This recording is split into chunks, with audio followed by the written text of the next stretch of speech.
तो नेक्स्ट हम लोग अब क्या देखेंगे, एप्लीकेशंस ऑफ बीएफटी। मतलब बीएफटी का क्या क्या एप्लीकेशन है, बीएफटी किस काम के लिए यूज करते हैं। अभी तक क्या देखे कि बीएफटी से सीक्वेंस को फाइंड करना है, बीएफटी सीक्वेंस हम लोग फाइंड कर रहे थे।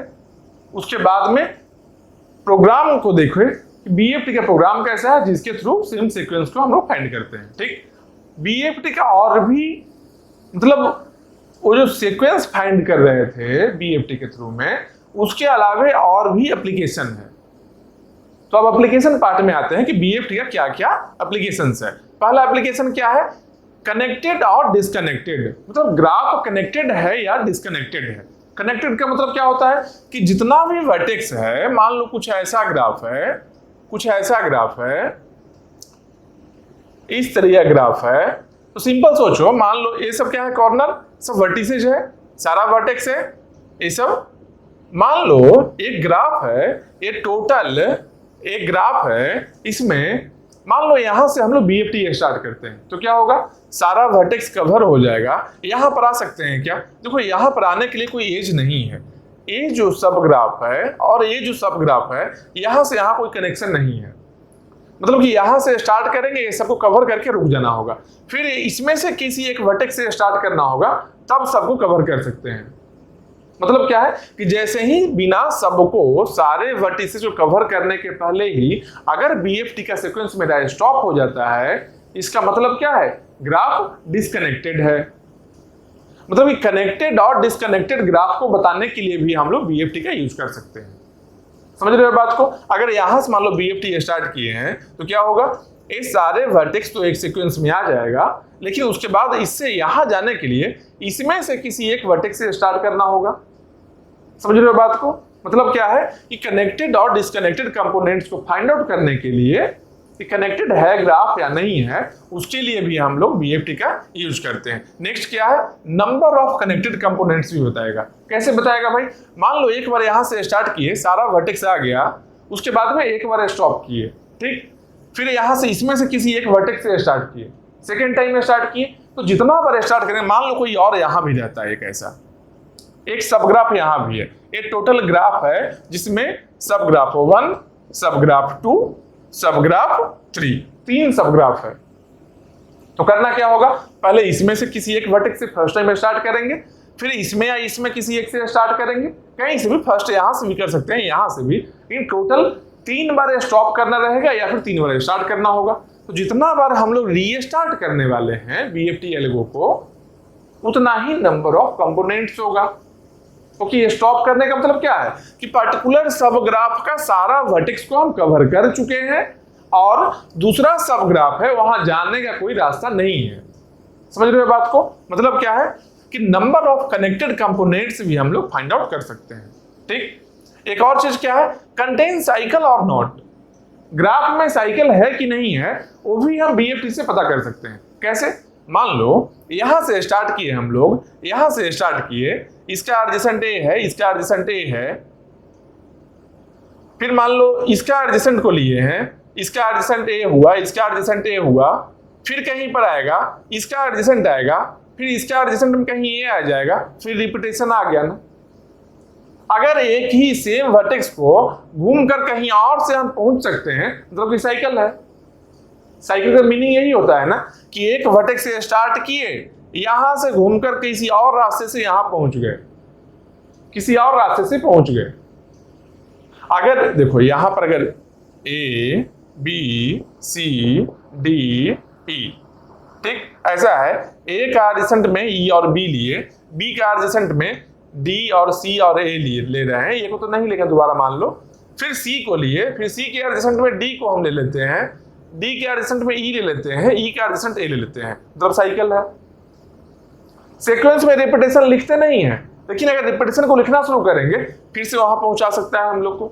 मतलब क्या है, साइकिल है। इसका मतलब क्या है, साइकिल कंटेनिंग है या नहीं, ग्राफ में साइकिल है या नहीं, वो भी हम लोग बीएफटी के यूज करके बता सकते हैं। तो बीएफटी का एप्लीकेशन वो भी एक हो गया। उसके बाद क्या है, single source shortest path. Single source shortest path का मतलब क्या होता है, ये किसी एक वर्टेक्स से कहीं भी जाने के लिए जो शॉर्टेस्ट पाथ है किसी भी और वर्टेक्स का, वो बता सकते हैं। एक पर्टिकुलर वर्टेक्स से, मान लो ए से अगर देखना है हम लोग को, तो ए से ई जाने में कितना लगेगा कॉस्ट, ए से डी जाने में कितना कॉस्ट लगेगा, ए से सी जाने में कितना कॉस्ट लगेगा, ये हम कर सकते हैं। क्यों कि मान लो ए से हम चले हैं ई जाना है, अगर यहां से ऐसे लेकर ऐसे जाएंगे तो कितना एज हुआ, 1 2 3 एज हो गया। जबकि यहां से डायरेक्टली आ रहे हैं, हम लोग क्या लिखते हैं, एडजेसेंट वाले को लिखते हैं। तो शॉर्टेस्ट क्या मिल गया, एडजेसेंट में यही मिल गया, शॉर्टेस्ट यही मेरा शॉर्टेस्ट मिल गया। समझ रहे हो बात को, मतलब क्या है कि एडजेसेंट क्यों ऐसा हो रहा है, ये जो हम फाइंड आउट कर रहे हैं सिंगल सोर्स शॉर्टेस्ट पाथ, ऐसा क्यों हो रहा है, इसका रीजन क्या है कि बीएफटी एक्चुअली क्या था, बीएफटी में एक और नेम क्या बताए थे, लेवल ऑर्डर ट्रावर्सल। बीएफटी में एक और नाम क्या बताए थे, लेवल ऑर्डर ट्रावर्सल। मतलब क्या है, फर्स्ट लेवल में इसको कर लिए, उसके बाद के लेवल में इसका जो एडजेसेंट है इसको कर लिए, इसके बाद के लेवल में बाकी सब है ये सब को कर रहे हैं। एक लेवल, 2 लेवल, 3 लेवल। तो एक लेवल से इस लेवल का डिस्टेंस कितना है, यहां 1 आया, यहां 2 आया, 2 ही आया ना, यहां से 1 2 आया। जबकि यहां से देखो 1 2, इस लेवल में ही नहीं जाना है हम लोग को, सेम लेवल में हम लोग नहीं ट्रेवल कर रहे हैं। एक लेवल से दूसरे लेवल का, या तो बोल सकते हैं क्या कि अगर डेप्थ भी पता करना रहे किसी ग्राफ का कि मैक्सिमम लेवल्स कितना है, वो कैसे बता लेंगे हम लोग, जितना ऐसे लेवल हम लोग करेंगे, जितना डिस्टेंस है मैक्सिमम डिस्टेंस वही हो गया। समझ रहे हो, मतलब क्या, single source shortest path find out करने के लिए भी हम लोग बीएफटी का यूज कर सकते हैं। किसी को कि स्टार्ट तो करेंगे एक पर्टिकुलर वर्टेक्स से ही ना, चाहे ए से स्टार्ट कर लें या फिर मान लो डी से ही स्टार्ट करें, कोई दिक्कत नहीं है, डी से स्टार्ट करेंगे। अब डी से अगर बी आना है, इसका एडजेसेंट बी है, डायरेक्टली आ जाएंगे। ऐसा तो नहीं है कि यहां से ये जाएंगे फिर ये जाएंगे फिर ये आएंगे, 3 बार तो में तो नहीं आएंगे। समझ रहे हो बात को, मतलब क्या है, सिंगल सोर्स शॉर्टेस्ट पाथ ये भी हम लोग कर सकते हैं बीएफटी की हेल्प से। उसके बाद क्या देख सकते हैं, बाइपर्टाइट है कि नहीं, ग्राफ है जो बाइपर्टाइट है कि नहीं। बाइपर्टाइट का मीनिंग समझ लो पहले क्या है, किसी ग्राफ को मान लो एक ग्राफ ऐसा है, एक ऐसा ग्राफ है, इस तरीका का ग्राफ है, मान लो ऐसे कर लो और थोड़ा लो, ऐसा ग्राफ है A B C D E F. अगर ऐसा ग्राफ है तो अगर देखना है कि बाइपर्टाइट है कि नहीं, उसके लिए करना क्या होगा कि 2 इस तरीके से डिवीजन करना है वर्टेक्स को 2 हाफ में। जितना भी ग्राफ में वर्टेक्स है उसको 2 हाफ में ऐसा डिवीजन करना है कि एक जो सेट रहे और एक और सेट रहे, 2 सेट में डिवाइड करना है वर्टेक्स को, जिसमें कि सेम सेट में वर्टेक्स के साथ में एज नहीं रहना चाहिए। जैसे क्या कि मान लो इस एज को हम हटा दें, इस एज को यहां पर हटा दें, इस एज को हम यहां हटा लेते हैं, इस एज को अगर हटा लेते हैं तो क्या लिख सकते हैं हम, ए सी ई, यहां पर ए सी ई, इस साइड में बी डी ई, यहां क्या है बी डी ई। अब देखो एज कहां से कहां तक है, ए से बी है, ए से बी है, ए से डी भी है, ए से डी भी है, सी से कहां है बी डी ई, तीनों पर गया है, सी से बी डी ई तीनों पर ही गया है। ई से कहां गया है, डी और ई पर, ई से डी और ई पर, ये बाइपर्टाइट हो गया। ये जो ग्राफ है ये ग्राफ है जो बाइपर्टाइट ग्राफ है। क्यों, क्योंकि इसके वर्टिसेस जितना भी, ये टोटल कितना है वर्टेक्स, 1 2 3 4 5 6 वर्टिसेज में हम 3 के पार्ट में डिवाइड कर लिए हैं इस तरीके से कि इसके आपस में, ये दोनों वर्टेक्स के आपस में कोई एज नहीं है, ये दोनों में आपस में कोई एज नहीं है। मतलब एक सेट के अंदर में इंटरनल कोई एज नहीं है, यहां पर भी इंटरनली कोई एज नहीं है। समझ रहे हो बात को, तो इंटरनली एज नहीं है अगर, इसको हम लोग क्या बोलेंगे, इसको हम बोलेंगे बाइपर्टाइट ग्राफ। ठीक, अगर मान लो एक एज ऐसा हम बना लेते हैं तो बाइपर्टाइट रह गया क्या, नहीं रहा। क्यों नहीं रहा भाई, क्योंकि ए और सी के बीच में, ए और सी के बीच में एक एज आ गया। तो एक और चीज दिमाग में आ सकता है क्या कि अच्छा बाइपर्टाइट का मीनिंग क्या है, कि दो इक्वल हाफ में करना है, 6 वर्टिसेज है यहाँ पर तो 3-3 के पार्ट में करना है, नहीं ऐसा बिल्कुल नहीं है। 6 वर्टिसेज हम 3-3 कभी नहीं बोल रहे हैं, 3-3 हम बोले ही नहीं। हो सकता है कि एक हाफ में 2 वर्टेक्स रहे और दूसरे वाले सेट में 3 रहे या दूसरे वाले में 4 रहे, ऐसा भी पॉसिबल है।